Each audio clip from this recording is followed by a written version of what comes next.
Hello, everybody. I'm Cranky, and it's my name. Deal with it, okay? I'm here because we made the foolish mistake of promising some commentary, so I'm going to give you some commentary. And rather than doing commentary on a specific review, because I think they're all too gentle on all the people who send things in, I'm going to do commentary on something else. Today, what I'm going to talk to you about is what's not to like about elves. Really? No, I'm completely serious. What's not to like about elves? Well, as it so happens, there happens to be quite a bit not to like about elves. In fact, it'd probably be much easier and shorter to do something about what I like about elves. But let's look at this a little bit more, I don't know, fairly, I guess. I mean, I get it. Elves are really attractive characters, and they've done a lot of grandstanding and have done some pretty nice things, though if you read between the lines in most of the literature, and sometimes you don't have to read between the lines, they're also very arrogant. They tend to be very mean and demeaning to people and races that they don't think measure up to their lofty standards. And really, if you look at it, those fruits and nut eaters and leaf warblers, it gets me really going. There's so much elf caca out there, I don't even know where to start sometimes. But here's a good place to start, I guess. Now, everybody who's a fan of elves out there and who've enjoyed them and reading and seeing all the grand things that they've done would understand, if they read carefully, that it's not what it seems. Let's take a look. You've been getting a beard job. Why? Well, think about the most prevalent literature having to do with elves. What really sets the stage for elves and, frankly, for dwarves. That would be the works of good old J.R.R. Tolkien. Great stuff. Have you really read it closely? Oh, those elves do some grand things, don't they? But why do they do them? Well, the answer's pretty simple. They do them because they caused them. Let's take a look at Tolkien for a moment.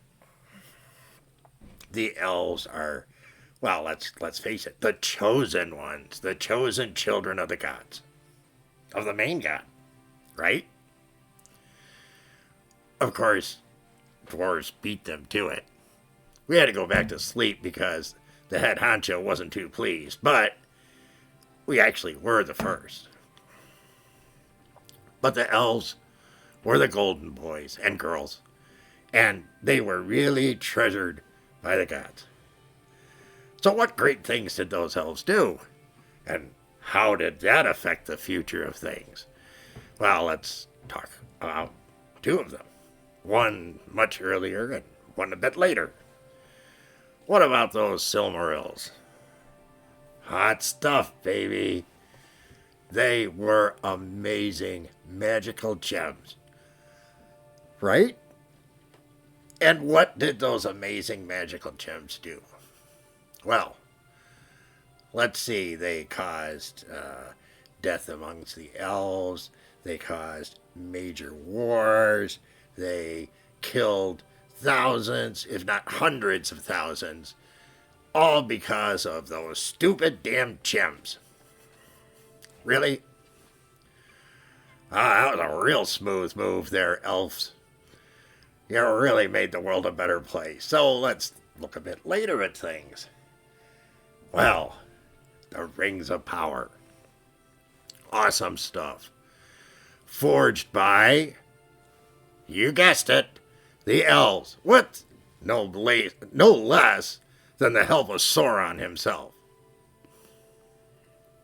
Well, we all know what happened with those rings, and the only rings that were untainted were the 3 made by the elves and hidden from Sauron.